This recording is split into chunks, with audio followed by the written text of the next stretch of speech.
5 o'clock. But for this hour, if you've got questions or comments about the Mayoral Academy project, we've got two people who know it inside and out here in the studio. Seth Andrew is the founder and superintendent of Democracy Prep, which was born in Harlem, correct? That's right. And is now Democracy Prep Blackstone Valley would be the official title of what is the new Mayoral Academy project in the Blackstone Valley, correct? That's it. Welcome. Thanks for coming in. Thanks for having us. And Connie Giblon is a teaching fellow from North Providence, currently living in Providence and teaching at the, I guess, the kindergarten level, right? Because that's all you got at the school, right? That's right. Nice to have you in. Thanks. Thank you for having us. All right. A quick background for those who might have their head in the sand or took a 6-year vacation around here about this project. It's kind of funny because the last time you came in, you did a little cameo with Mayor McKee, who was kind of the brainstormer of this idea of this kind of, quote, charter school.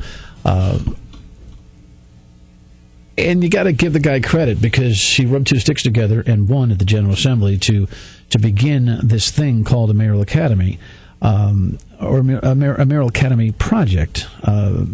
His vision, of course, is that the Mayoral Academy itself will become like a mini school board working under the auspice of the State Department of Education as a public school, completely publicly funded, that will do some things, albeit maybe a little differently than the regular public school does. And your track record with your school in Harlem was kind of the template for him to explain that you can work inside the paradigm of public taxpayer money and do it very differently. Is that a decent summation? It's a great summation, and the only thing that I would add is that the brainchild for Democracy Prep actually started in Rhode Island over a decade ago, and we wanted to open this school in 1999, but couldn't because of the political environment at the time and the legislation at the time wouldn't allow it. What was going on? Are you from around? Or I spent a lot of time in Rhode Island and went to Brown and taught nearby in my early teaching career, and wanted to make sure that this opportunity was there for Rhode Island, but the moratorium at the State House that no new charter schools could open. And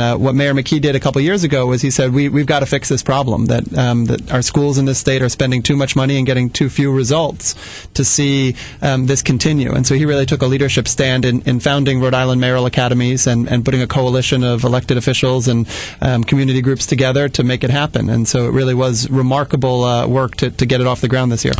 What is it that was working in Harlem that caused everybody here to think they needed you to be the guy, I wouldn't say the guinea pig, but the initiator of what is this new format for public school? Well, I'd say two things. One is it's not about me, it's about great teachers. And so Connie and the teachers at Democracy Prep are what make it a great school. But the second thing I'd say is that they looked for results. And Mayor McKee and his team have really looked across the country to find the public school operators that are having the best results with kids and doing it on, in fact, less money than the traditional public schools are doing it year after year. And so in Harlem, we started out in 2004 after getting shut out of Rhode Island. We moved to Harlem and opened up a school right there in Central Harlem, 133rd Street. And after just 3 years, we're now in our 4th year with the highest performing school in Harlem by a long shot.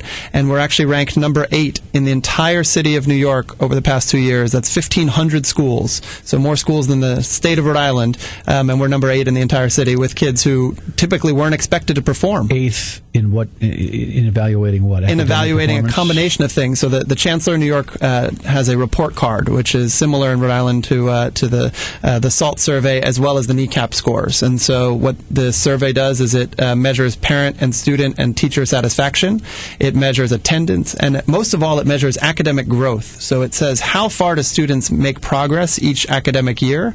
And so what our students showed is even though they came in with 90% of them below grade level, they were making 2-3 grade levels of growth every academic year they were with us. And so they were knocking the cover off the ball in terms of academic progress. All right. So that evaluation is not a top 20 scoreboard in terms of academic testing output. It's evaluated on where they've been versus where they are and where they're going. Well, it actually combines both of those things. So, as on the absolute performance side, our 7th graders this year, 98% of our 7th graders were proficient in math on the state exam in New York.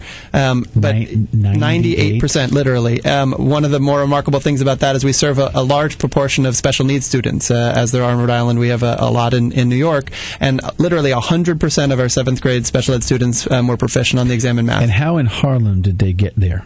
It's a lottery admission process in the same way it is in Rhode Island. So what's great about a public charter school is that every family has an equal chance to get in. That means that it's not about your income, it's not about your grades, it's not about your behavior, it's just about whether you put in a one-page application with your name and address to say, do you want to attend this school? And so it gives parents a choice about picking a number of different schools. So they get into a lottery. In New York, just to give you a sense of the demand from parents across New York and now across Rhode Island, is we had 1,500 families apply for just 80 seats in our 6th grade class. In Rhode Island, we had a lot of hurry up that we had to do in the last couple of months before we got open, but in just 2 months of notice, we had more than 200 families apply for the 76 kindergarten spots that we had available at Democracy Prep Blackstone Valley.